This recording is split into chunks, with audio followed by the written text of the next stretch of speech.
Good morning. I am Matan Koch. I'm a senior policy advisor here at RespectAbility. I am going to spiel a little bit while I see that you are still being populated into the webinar, but we are very excited to have you here today as part of our Employer Spotlight series for NDEAM. The theme of this year's NDEAM, which is National Disability Employment Awareness Month, is putting disability into the equity equation. That's an understanding that when we look at equity, what we're actually talking about is building organizations, environments, places that provide opportunities for everyone to contribute their talents, to succeed and do what is necessary to make that happen. As part of this series, we're looking at employers that are at different stages in that equity journey, and it is my absolute pleasure today to be bringing you three amazing folks from JPMorgan Chase who are really leading the charge. They are one of our best practice examples in this series. A few technical notes. You will note that we have an ASL interpreter that is in always on mode here on the screen. We also have live captioning, but in order to see that, you have to go to the bottom of your screen and click show captions. If you don't see the captions, that means you need to click show captions. If you have a technical question, you can send a message to Rostam Dadian through the chat, who will be happy to help you. We will have several prepared questions that we discuss, and then we'll open things up for Q&A. But now let me introduce our esteemed panel. Let me first introduce Danielle Meadows. Danielle, join us. Danielle is the head of the Business Solutions team, the best program at JPMorgan Chase, about which you're going to hear a lot more today. And now I'd like to invite in Dina Grilo, the Global Program Manager for the Office of Disability Inclusion. JPMC has one of the most effective offices of disability inclusion that I've ever seen. And Dina is a program manager. Not sure why I just got spotlighted. Can we take me off of spotlight, please? And now, if we will welcome the third member of our panel, Kevin Sylvester, who heads the Office of Disability Inclusion Communications at JPMC. So really a wonderful team. But before they start sharing of their story, they would like to share with us a video of some of the wonderful work that they are doing at JPMC. So, Rostam, can you start the video?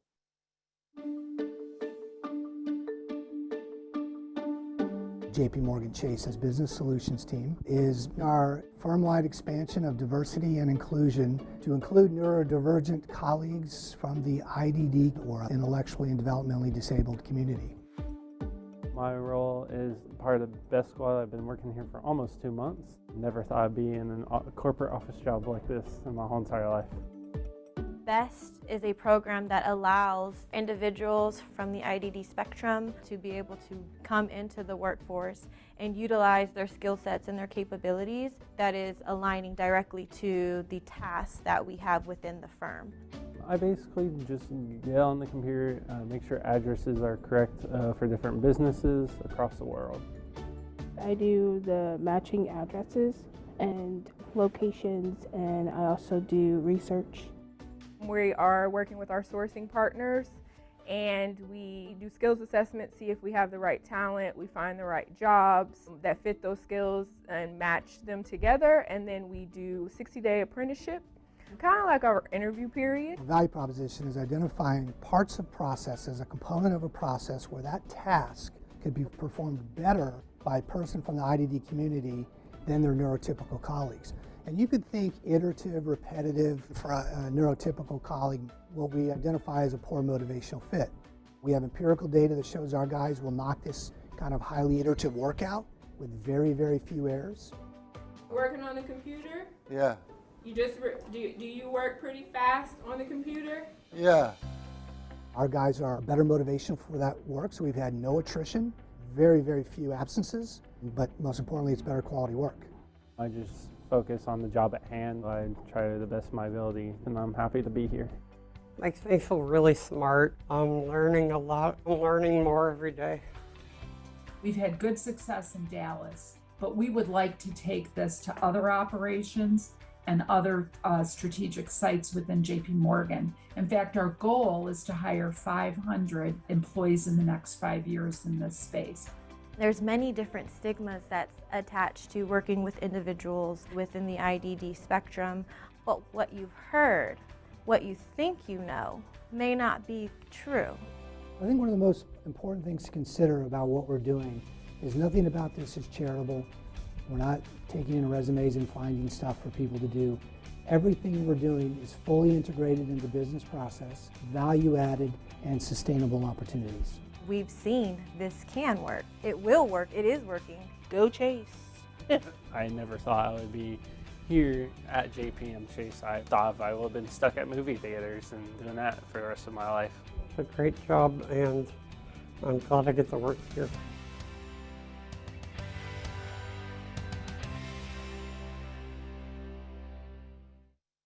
Well, I gotta say that is wow. That is wow. And I'm really when y'all first told me about this program when we were preparing for this panel, I felt the wow. And now that we watched the video, I hope everyone who's watching with us today is also feeling the wow. But now let's dive into some. So this first question is actually directed at all three panelists. So, you know, I'd love to have each of you give your take because I think there are different takes. And so, yeah, JPMorgan is, of course, a global leader in the world of financial services. Most of us have seen Chase Banks on the corner or seen it in the news. So we know that you make smart business decisions, right? You make smart business decisions. You do things because they're the right business choice. They're smart financial choices. So tell me, with this massive investment, with this careful work in disability that JPMC does, what is the business case? How would you define your business case for this? Thank you, Matan. I just want to first say how pleased and proud we are to be with you today. That the work we do here at JPMorgan Chase is immensely fulfilling. I speak for myself. I have a dream job doing communications, talking about the different types of things we're doing, the types of programs we're doing, the type of business impact it has. So from a communications perspective, I just wanted to start that off and kind of set the scene a little bit. So the Office of Disability Inclusion, of which we're all a part of, was actually formed in June of 2016. The directive came from the top, Jamie Dimon himself. The firm found out that we were really missing out on talent, knowledge, and skills without a thoroughly coordinated effort, if you will. So the office was formed with Jim Sinaki at the helm. We were been pleased to have him with us now for about, I think we have him for about 6 years. He just retired for the second time. But what he set out to do was really set up a process so that it would drive business results. You'll hear more about this from Danielle and Dina. But from a communications point of view, what we do that helps drive the business case is create a culture that's open, a culture that allows people to tell their stories. We've found that by telling a story about somebody who's overcoming an obstacle and doing their job, we can get hundreds of comments from people who say, wait a minute, I didn't know there's accommodations that I could use, no matter how much we try to communicate that. it's just a way to drive people's attitudes, even though we're like 275,000 people, make the company feel a little smaller by sharing these stories and creating, just a culture that we think is second to none when it comes to folks with disabilities. I would just encourage people, if you want to read some of these stories, to go to jpmorganchase.com/ODI. And that's where you'll find a lot of the stories and a lot of the strategies that we're going to talk about today. Fantastic. Thank you. Would Danielle or Dina, would you like to add to that? Sure, thank you. From a business case, from my perspective, I think the biggest thing is just being reflective of the community. We are one of the largest financial services, as you just said, and we internally should reflect what our customers and our community looks like. And I think having that diversity of thought and people who have come from different backgrounds, have different abilities, having that improves your business outcomes. All of us think differently, we see things differently, and that overall has improved our business processes, especially with the best team. A lot of times when we're building out new processes in the team, they find stuff that some of us never thought about just because we didn't see it that way. We have people who think of things in patterns. I don't think like that, but they can find a pattern and tell me, oh, you know what, maybe we should change the way we're doing it. So we've been able to improve our business processes by including everybody. Fantastic. Dina, anything to add? Ms. Winnie? Yeah, I think Kevin and Danielle, covered most of it. And to Danielle's earlier point of representation, right? That matters. And having the employee, the workforce, represent diverse groups, especially in the disability space. One of the things that we're very proud of is how we all work together. We established an accommodations team because it's great to hire this diverse population, but we need to ensure that we're providing them with the tools and the resources to do their job to the best of their potential. And so I'll echo Kevin's sentiment. I'm very proud to work for the Office of Disability. I've been here from the start and I have seen it grow. And it is not a charity. It is not a service of goodwill. It is really just bringing the population that has historically been overlooked and bringing them to the forefront, and simply by providing the reasonable accommodations that are needed.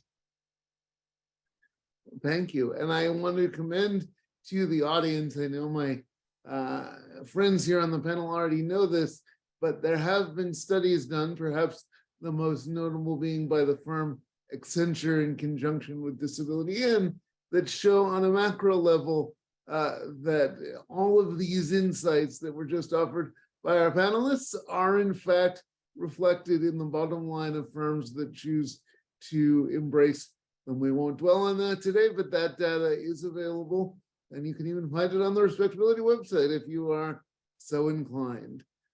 So the next question is directed to Dina specifically. ODI, you've informed me, has centralized both accommodations and the broader disability mission within JPMC. Can you tell us a little bit about why you made that decision and how it's led to some great successes in the past few years? Sure. Our management had made the decision, and just to give you a little history on how our office was created, we worked very closely with our Accessibility Business Resource Group, and these are the individuals, the employees with disabilities, that really raised up some questions and concerns. And the great thing about our firm is we do listen, and not only do we listen, but then we look at solutions, right? And how do we make these solutions work?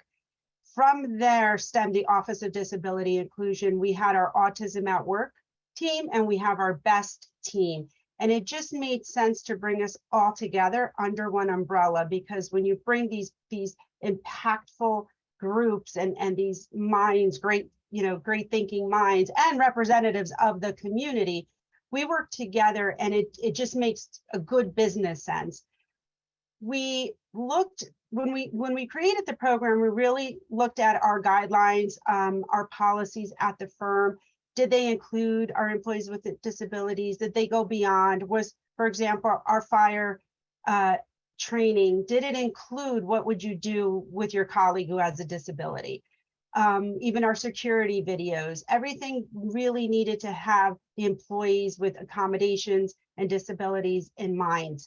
And realizing that there's a very nominal cost to these accommodations, we did discover in our fact finding that a lot of our mid-level managers, and many organizations will find this, mid-level managers have a lot to do. You have to balance your budget, you have HR issues, you have all of these things.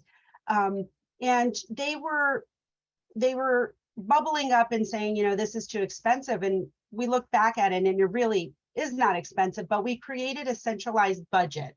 Therefore, we removed that obstacle from mid-level managers in ensuring that our employees with disabilities got their accommodations. And then we built out the My Accessibility Hub team. And we work very closely with them, and as does Danielle and our autism team, in making sure that when we onboard any new hires, they're onboarded with the right tools, whether it is, you know, elevating a desk for a wheelchair user, whether it's getting a trackball mouse, the right screen reader for our blind and low vision colleagues, ensuring that captioning is provided for our deaf and hard of hearing colleagues. And it has proven that when we work together and provide an employee with the right tools, we're successful. And Danielle can go in and tell you how successful her team has done. Our autism team started out in North America and has hired across the globe. And it's all because these groups came together and solved concerns that were raised up by our very own accessibility group. Fantastic. And I just want to add the one gloss that, at least according to the US government, the vast majority of accommodations are free. And among those that do have a cost, the average cost is $500 or less, a one-time expense. So I think you've heard both a best practice of centralizing budget, but also that budget shouldn't scare you. I'm now going to pause for a public service announcement and say that while the audience Q&A is not for a while yet, you can begin populating the Q&A box with your questions so that when it is time, we have plenty to choose from, because we do want to answer your questions. But now we'll get to the next of my questions, which is for Danielle. Danielle, as the head of the BEST program, you have done pioneering work in reimagining possible roles for people with disabilities, including training workers with intellectual and developmental disabilities to do programmatic roles at the bank, which of course is what we saw in the video. But can you tell us a little bit more about the program and its successes in perhaps more detail than as beautiful a video as it was? Of course. So as in the video, something that we do, Brian kind of touched on it, is decoupling tasks. So what we typically do is we find things across the bank that maybe there's low morale, maybe the quality scores aren't great, maybe it's not something that the team is doing well. We'll first go into those businesses and see, what is this process? What's causing you your issue? And then in some cases, we will take the piece that's causing the issue and decouple that task. That way, the employees who are having trouble doing that work, and sometimes it could be, we have a lot of quality work. You need to make sure you're sending the right documents to the right customer, the right clients on the right days. And we had a lot of individuals that they just get repetitive blindness. They're doing too many, they're missing small numbers, they're mixing up files. Well, we have some individuals from the IDD community who that is their superpower. That is what they do, and that is what they do well. And so we've brought these individuals in to, one, start a 60-day apprenticeship, as we call it internally, but it's an internship, and it's your interview period. You basically learn the job, you get to get familiar with the bank, your colleagues, we get to build the natural supports. We have job coaches on site until the employee feels comfortable and is performing well. And then they'll fade away. And at the end of the 60 days, and sometimes it takes longer, and that's perfect. perfectly okay. At the end of the 60 days, we make a decision collectively, the employee as well. We've had employees say, this is great, I want the job. We've had others say this was a great learning experience, but working at a bank just isn't for me. So, but they've gotten that experience. So once they do that, they're hired on as JPMC employees. We've seen tremendous success, especially, and for example, we have a group that reviews loan documents, and they're shipping these out to clients, and the team just wasn't doing well at it. The colleagues didn't like doing it. They kept messing up, which has caused them not to like doing it.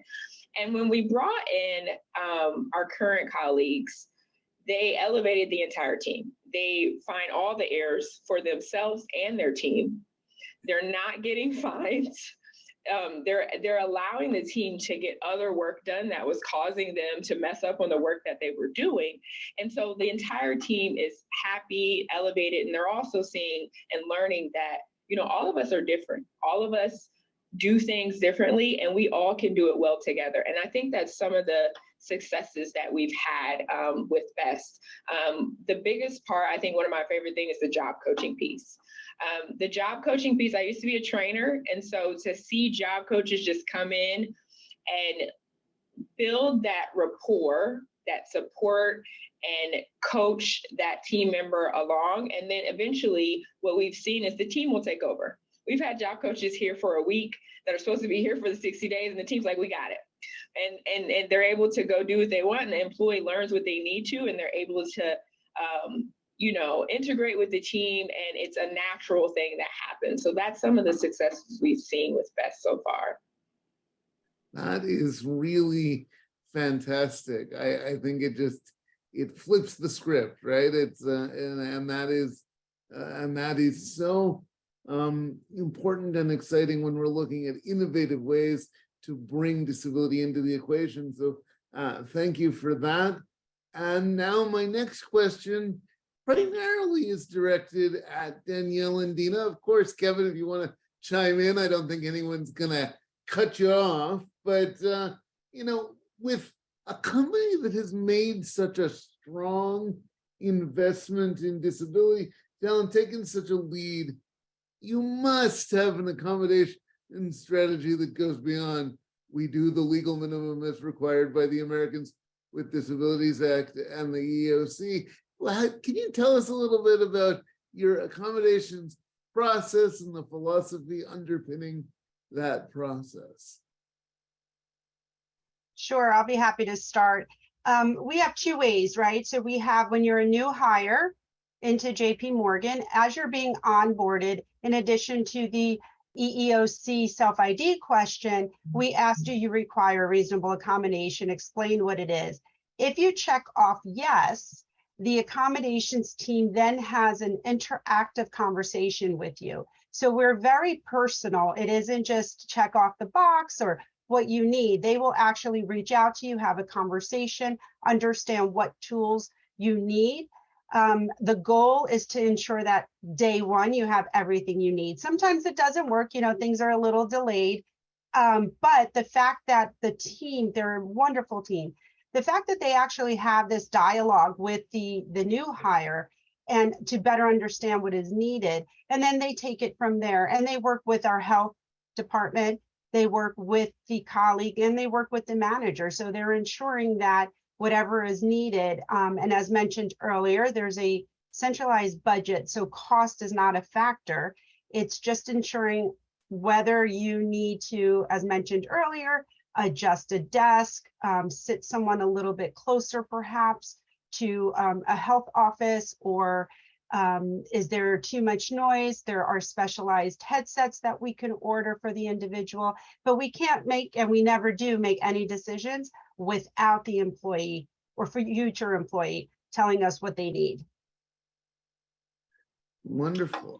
Would like to add to that, Danielle? Yeah, sure. So I'd like to add I'll give an example of something, one of the processes we had. So one of our apprentices that was coming in, she was actually coming in to do the mortgage document QC. So this was somebody who's going to be reviewing loan numbers, borrower information, things like that, and making sure it got to the right client. This candidate was actually low vision and blind. And so initially, we're talking to the job coaches, like, how's she going to do this job? And that is where we all learned, myself, my accessibility hub, we all learned, and I just went to the source. I asked her, what do you need? What are you using at home when you're on a computer? And then we started to research what we could gain from that. But that just wasn't enough. Like Dina said, sometimes we had it when she started, but when we got in, it wasn't enough for her to reach her full potential. So we allowed, in this case, Texas Workforce Commission came in and did a side-by-side to actually see what the job was and see what could better improve. They were able then to advise us, hey, she also needs Zoom text, she needs this, she needs a magnifier, this. We were able to bring all of that in and also then provide training through our job coaching and with the state's help to learn the technology that needed to be used. And she has been one of our superstars.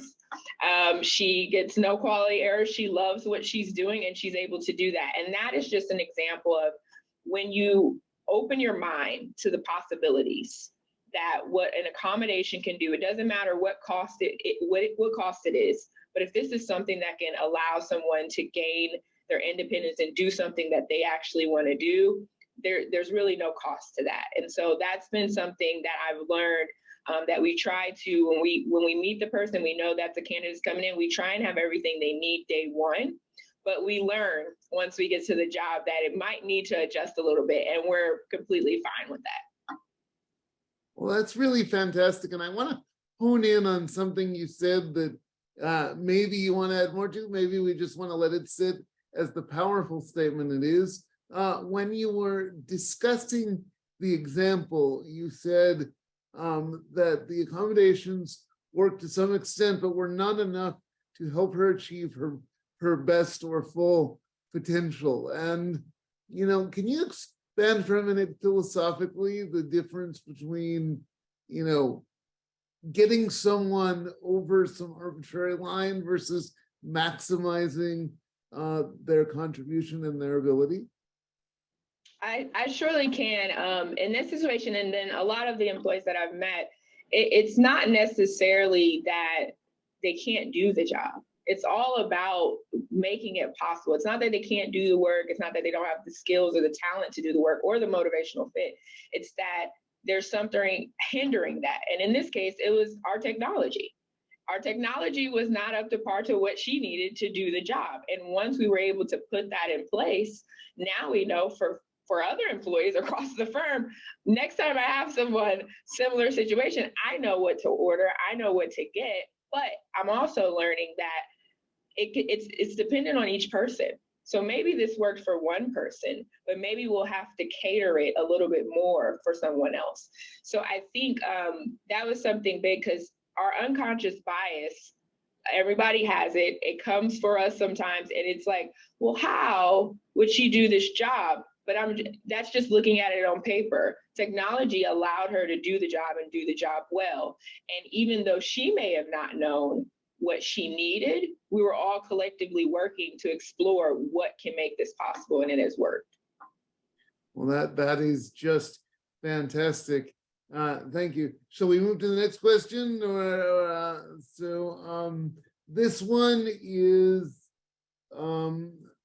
directed at all of you, and it is, you know, JPMC is a leader. You're an exemplar. You've really come very far in this in the 7 years since 2016, but there are medium and large size businesses that are similar to JPMC in size and scope, but are not where you are on your journey. And so the question that I would have is, what advice do you have for those companies, for a company you think of as a peer company in many things, but maybe not in this yet?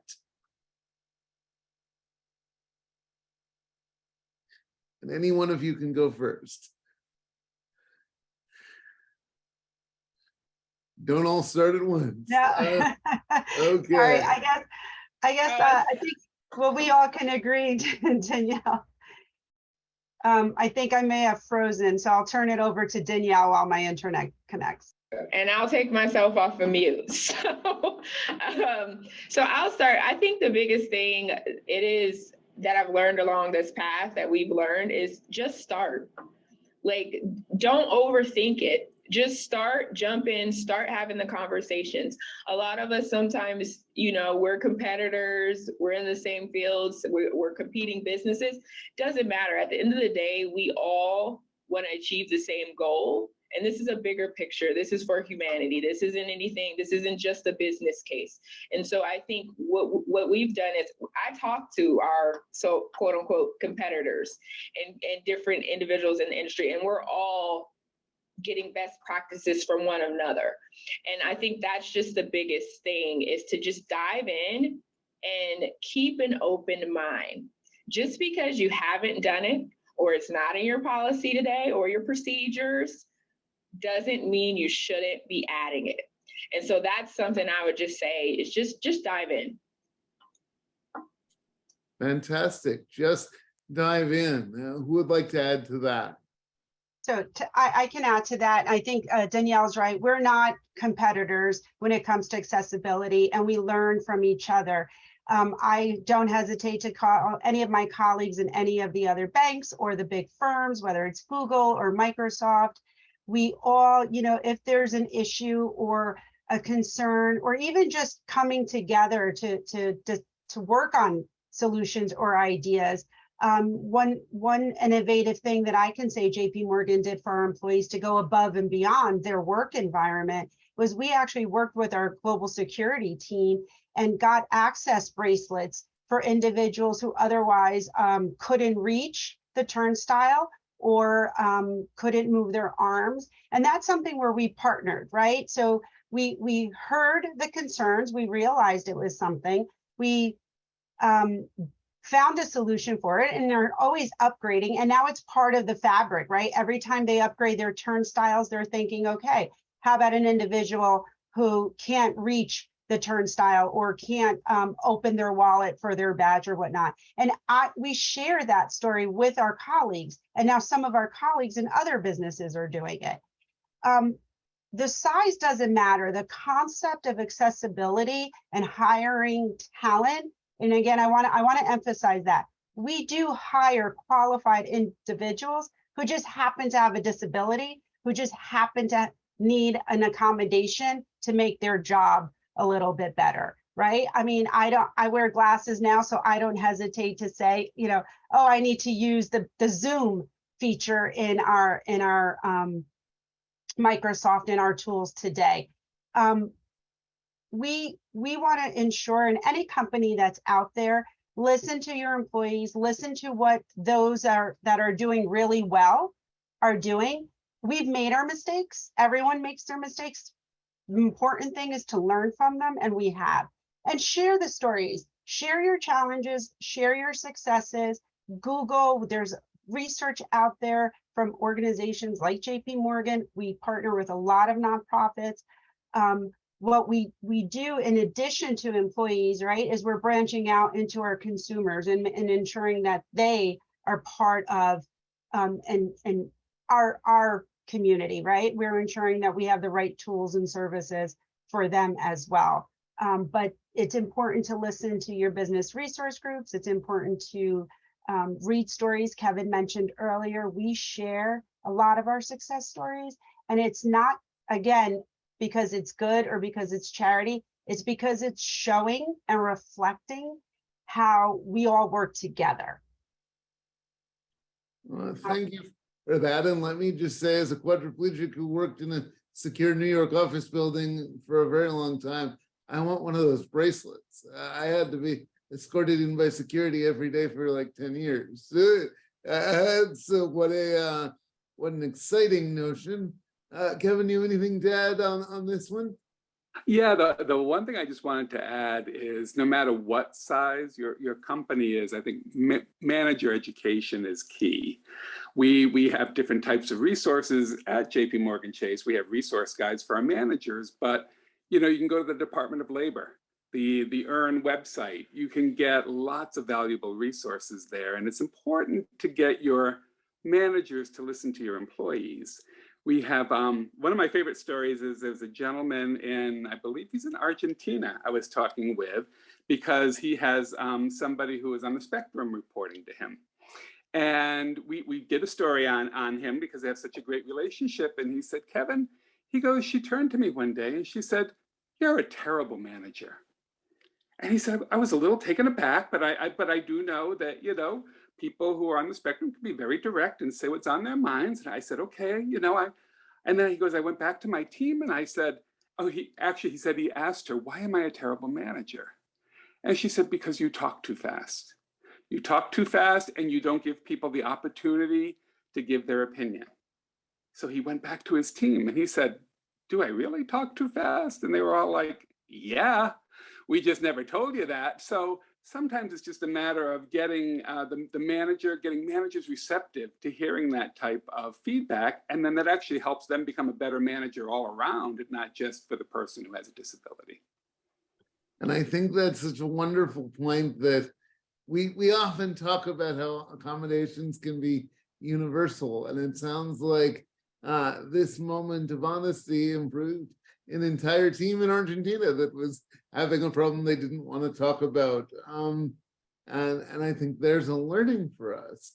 But I'm going to move us right to the next question because I know we're eager to get to audience questions as well.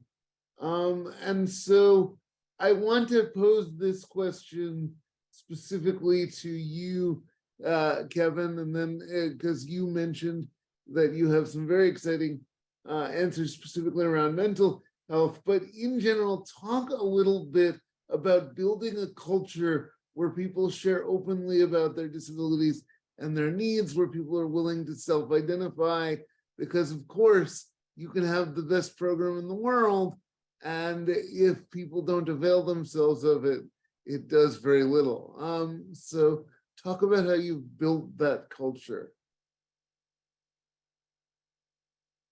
Sure, I can talk a little bit about our mental health program. Dina is our self-ID, self-disclosure expert, so I will leave that part to her.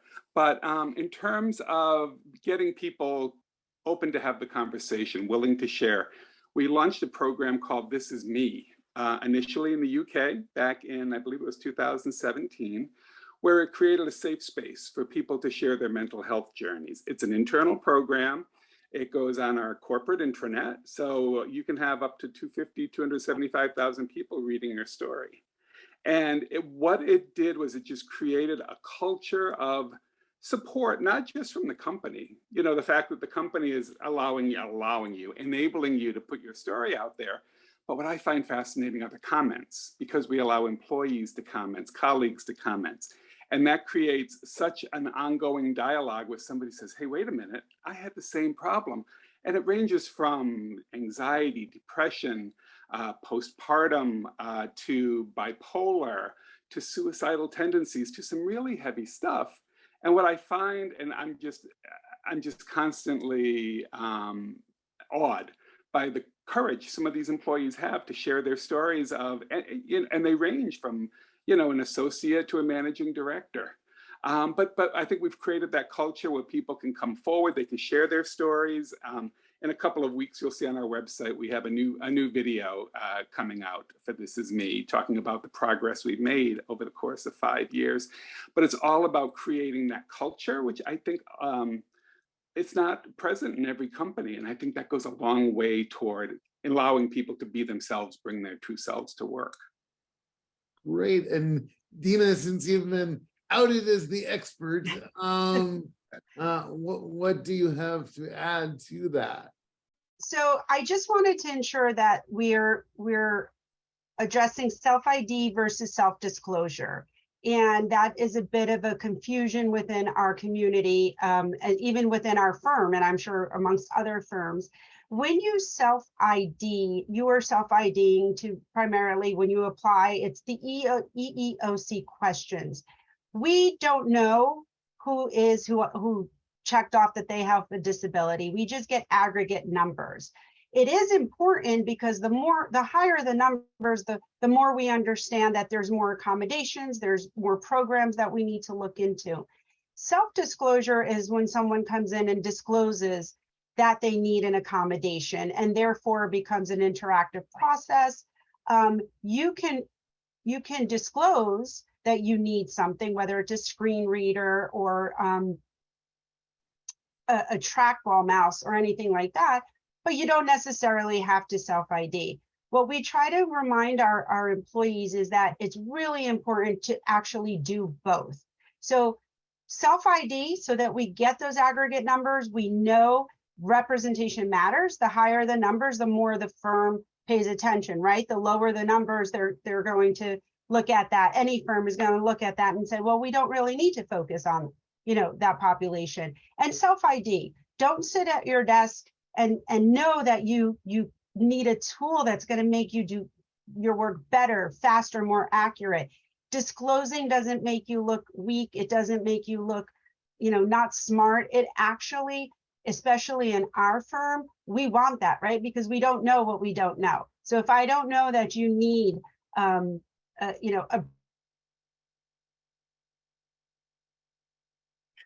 think we might have had a freezing here. What you need, we can't help you. Wonderful. I think that there is so much more that could be said on that, but I don't know about you all. I'm very excited to see what our audience wants to know. And so the first question I think is a pretty straightforward one, a softball to Danielle. Is the best program limited to a specific region or area? Is there a way for supported employment providers to get involved? Yes, so currently BEST is in the Dallas-Fort Worth market, and we have also started in our Chicago markets. Our next market of expansion will be Columbus, Ohio, and these are all core strategic JPMC markets that we're going to. We also have plans to go global, so that'll be coming up in the next 12 to 18 months, I should say. And then as far as the providers, typically they just get in contact with us. If I don't already know about you, they contact us, either me directly or we have a mailbox, business.solutions.team@jpmchase.com is the direct mailbox where you can contact us if you have interest in potentially becoming a supplier. Great. And maybe can someone drop that address into the chat just to make it sure. To make it easy? I would, but I can't type. So if anyone else likes to do that, that would be splendid. See, accommodations in action, friends. Accommodations in actions. Now, the next question here is, what types of roles, tasks do the employees with disabilities work on? This may be intended as a best question, but I'd actually like to hear answers both from a best perspective and from the rest of JPMC perspective. We can broaden it perhaps. So, but do we want to start with Danielle to tell us about BEST? Or? Sure. So the positions are very specific to the type of work and department it is. So it could vary. We have individuals that are doing quality control. So they're QCing mortgage documents or client information. We have individuals who are working with our data teams and doing a lot of data mining to train our artificial intelligence technology to basically have the computer find the information for us faster than doing it by hand. We have individuals, in some cases, some of our businesses are like assembly line. They need boxes and folders and certain documents put into place. Some of our employees are making sure the supplies are in the right place so that we don't have to stop working and it's a continuous flow of work coming through. So it just depends on the line of business and actual skills and talent. Like Dina has said, like none of this is charity. This is all specific to what your skills and motivational fit are. And so we're actually hiring individuals who have talent to do these jobs. So there's not one specific job that we're looking for. We're across all lines of businesses in all different departments. So we're pretty widespread on the type of jobs it could be. Fantastic. And Dina, I think you have more perspective to add for the beyond BEST portion Yeah. of JPMC. Yeah, and exactly to Danielle's point, we hire for the skill set, right? We hire a qualified candidate. That has always been our how we recruit and how we hire. Having said that, right, it is difficult, and as I mentioned earlier, when you self-ID, we don't know that. So we do go out, we do participate in career fairs specific for people with disabilities, because then we know that community is there. And when they come in, we see their skill set and we match it with open roles. We provide the accommodations and we ensure that they are, doing the best, just like any other individual in our firm. As you grow, when you grow, you get hired for a role, but if you grow or you realize you have some weaknesses here and some strengths there, we work in your professional development, and there's career mobility, which is super important for everyone. And I think that's really exciting to hear about career mobility and professional development, because so often that is missing from even the most innovative disability employment pipeline. Is just this notion that folks with disabilities want careers too. This brings us to our final current question in the Q&A box, although of course, audience, please feel free to continue putting in your questions in case we can get to them. But so the question is, and I'm going to reframe it a little bit to make it a little easier to answer, and say that I would love for each of you to pick one lesson that you think is a really big and meaningful, important lesson that you and or JPMC has learned as a part of this work. And I'm going to start with Kevin, just because we haven't heard from Kevin in a bit.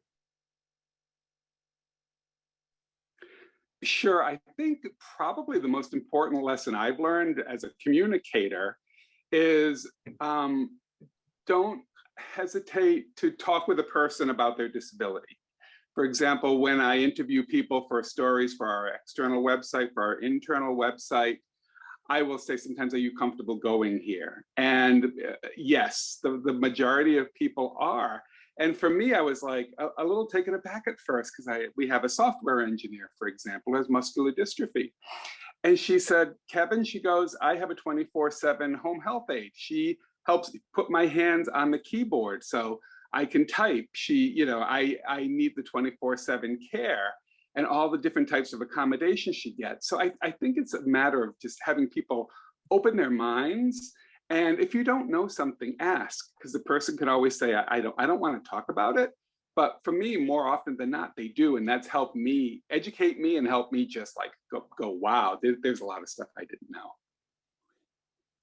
Well, that is great. And I think that I will take a moment to spitball on that 24-hour care question, both to note that both RespectAbility and JPMC have made a priority working on that particular issue to make sure that folks that require access to those services can work. That is not the subject of today's webinar, but to the audience, if this is a topic about which you are passionate, stay tuned.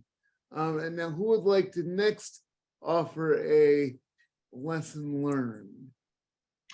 I can. I think learned several lessons, but one of the ones that stays with me is just as a firm, we have our ways, we have our controls and things that we do all the time. I think something that we learned and we had to draft was supported decision making.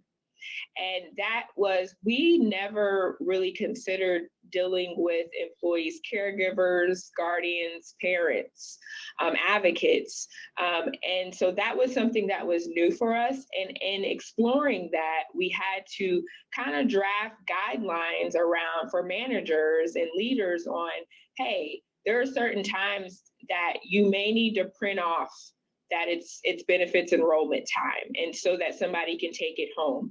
You may get a phone call from mom or dad or sister or brother checking in on the schedule or making sure they have the schedule right. And so that was something that was new for us, and we've been able to be successful in drafting guidelines to help other managers out. But it's also been eye-opening for me to see how much having an opportunity can change an entire family. So that's been something that has been a lesson learned, and we continue to keep broaden our horizons and our minds on what we actually can do. Can you give us the broadest overview of those guidelines that you've created, just so we have a sense of what those learnings are?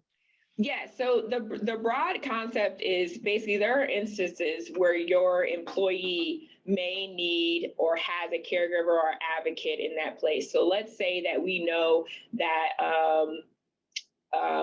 benefits enrollment, I'll use that example, is coming out, but we know that the employee may need assistance enrolling in those benefits or how to log in. So we have employees that can do that, but what we do is we'll have the employee can either say, hey, I need my mom to know this. Can you provide this to me and I can take it home? And can you show me how to log in from my house so that my mom can do it with me? Those are some of the things. That's just a small one. If an employee asks for a job coach because in their performance review, just to make sure that they understand what they're doing well, what they want to improve on, that is something that can be requested. So those are some of the things that we've learned that typically we hadn't thought about that before. And so now we've broadened our horizons to think about like, hey, somebody may say, hey, my mom needs to know this, and it's not something weird.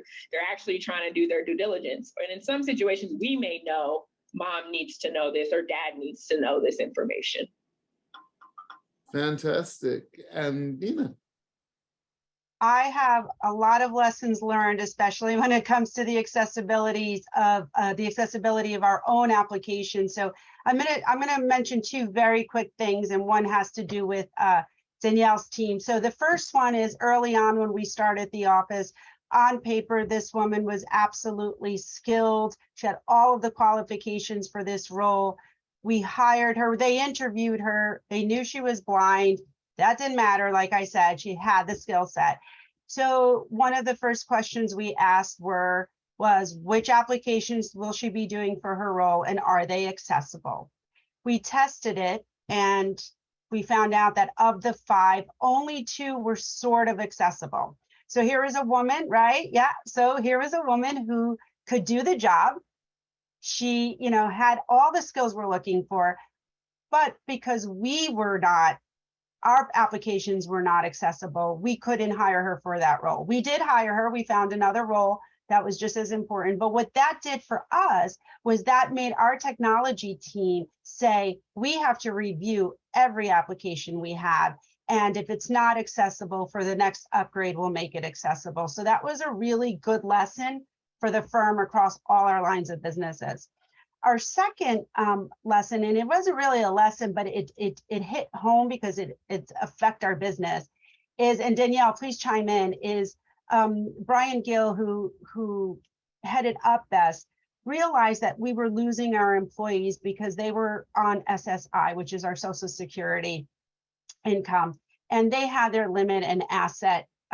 As we all know, there's asset and income limitations. Really, bubbled that up and started saying, well, there's a problem here. We have talent, and we have talent that wants to work full time, and we need them full time. We have these roles, they're doing amazing, but yet now they're going down to part time because they don't want to lose their benefits. So a policy paper was then drafted and discussed amongst our government relations team, and JPMorgan actually put out a policy paper. I'll try to share the link in the chat room, but we're going above and beyond. Yes, we're compliant, that's fine. We're going above and beyond by being interactive. And now we're going above and beyond and getting into the policy piece of it to make sure that we stand behind these individuals who are pushing to make change so that we can keep our top talent. I love it. I think that is such an important issue. And, again, want to plug just for a second that you will soon see publicly, though not currently public exactly, an initiative, a joint effort by RespectAbility and the United Spinal Association to take a big swing at this question so that all businesses can in fact benefit from those who need benefits. And this brings us to the end of our time. This has just been amazing. I want to thank you all for your insight, for your input, but also really for the important work that you and that the firm are doing every day to advance a really meaningful agenda, allowing the talent of people with disabilities to become available to the broader American public. We're in a talent shortage. We can't really afford to be squandering our talent as a nation. And I want to thank JPMorgan Chase for taking the time to show us how to access the vast talents that are out there of people with disabilities. I want to thank each of you, Danielle and Dina and Kevin, for taking time out of your schedules today to share with us. One thing, I want to thank everyone in the audience for taking time out of your schedule to come and listen and learn. And now I hope that you will then go and do, because it's wonderful that you came to learn. It will be even more wonderful if we find out that you took these learnings and the rest of the learnings in our series. And next year we get to have you on a panel and hear about all of the wonderful things that you are doing. For now, as we come up upon the 11 o'clock hour, if you're in the Pacific time zone, the 2 o'clock hour, if you're in the Eastern time zone, and everything in between, if you're in another time zone, I'm going to wish you all a very good day and a very good weekend. Thank you all for your time. We will be ending the webinar as soon as Rostam clicks the button. For more information, visit www.respectability.org.